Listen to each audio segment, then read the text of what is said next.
Dear students, Assalamualaikum. Today we study the chapter 1 biology class 9.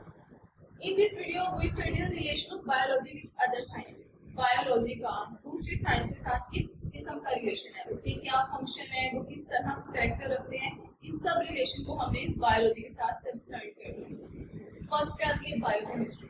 Biochemistry क्या है? Chemistry से हमें पता चल रहा है कि बायो को हमें केमिस्ट्री के साथ रिलेशन फाइंड करना है।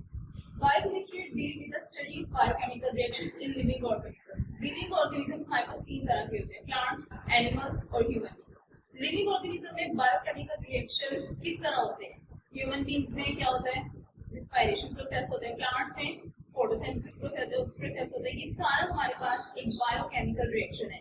इस सब चीज की स्टडी को हम कहते हैं biochemistry. नेक्स्ट वन आ जाता है बायोफिजिक्स। फिजिक्स का बायो के साथ क्या relation? Study the principle of physics in biological process. Biology में जितने प्रोसेस हैं वो किसके अकॉर्डिंग होते हैं? फिजिक्स के प्रिंसिपल, फिजिक्स के कानून के अकॉर्डिंग होते हैं। लाइक हम फिजिक्स में पढ़ते हैं मोशन, मूवमेंट, ये सारी चीजें पढ़ते हैं। तो अब इसका बायोलॉजी से कैसे रिलेशन है कि बायोलॉजी में भी क्या होता है? मसल्स की मूवमेंट होती है, मसल्स के फंक्शन होते हैं। तो इस मसल्स के मूवमेंट को हमने किसके साथ रिलेट किया? फिजिक्स के प्रिंसिपल के साथ। नेक्स्ट है बायोग्राफी। ग्राफी मतलब ज्योग्राफिया। ज्योग्राफिया की बायो मतलब ज्योग्राफिया को स्टडी करना। Study the distribution of living organism. Living organism की डिस्ट्रीब्यूशन को स्टडी करना in different geographical region of the world. दुनिया के मुख्तलिफ खितों में, मुख्तलिफ ज्योग्राफिया में, मुख्तलिफ बहरों में, पूरी दुनिया के मुख्तलिफ जगहों पे लिविंग ऑर्गेनिजम्स की डिस्ट्रीब्यूशन को स्टडी करना हमारे पास क्या कहलाता है? बायोग्राफी। लाइक इसकी हम एग्जाम्पल ले लेते हैं कि किस तरह के जानवर सर्दी इलाके में रहते हैं, किस तरह के लिविंग ऑर्गेनिज्म गर्म इलाकों में रहते हैं, किस तरह के लिविंग ऑर्गेनिज्म पानी में रहते हैं और कौन से मिट्टी में रहते हैं। ज्यादातर हमारे पास ये होता है कि जो सर्द इलाके होते हैं उस पर लिविंग ऑर्गेनिज्म की तादाद कम होती है क्योंकि वहाँ मुश्किल होता है। Biotechnology it deal with the practical application of living organisms to make substance for the welfare of Mankind.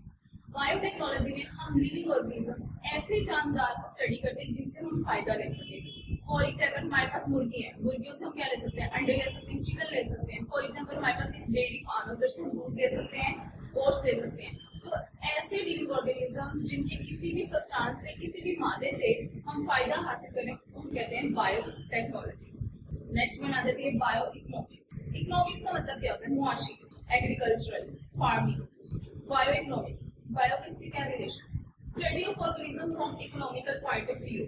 इसको थोड़ा सा हम डिफाइन करते हैं कि ऑर्गेनिजम्स का इकोनॉमिकल पॉइंट, मुआशी हालात देखना। फॉर एग्जाम्पल, छोटी सी एग्जाम्पल मैं देती हूँ आप लोगों को कि अगर आप एक खेत आप लोग के पास है, उधर आप कितना इन्वेस्ट कर रहे हो, उधर आप कितना सरमाया लगा रहे हो, उधर आप किस किस्म की चीजें लगा रहे हो, उससे आपको कितना प्रॉफिट हो रहा है, कितना नुकसान हो रहा है, उसको आप कितने में खरीदो फरोख्त करते हो, ये आपका एक इकोनॉमिकल पॉइंट है। तो किसी भी चीज को, फॉर एग्जाम्पल कह लो कि आप लोग का बिजनेस, किसी भी बिजनेस को इकोनॉमिकल पॉइंट पे देखना आप लोग का बायो इकोनॉमिक कहना। ठीक है, ये हमारे पास आज से बायोलॉजी का रिलेशन दूसरी साइंस के साथ। इंशाल्लाह आई होप आप लोग को समझ आया होगा। मैं नेक्स्ट वीडियो में आप लोग के साथ नए टॉपिक लेके आऊंगी।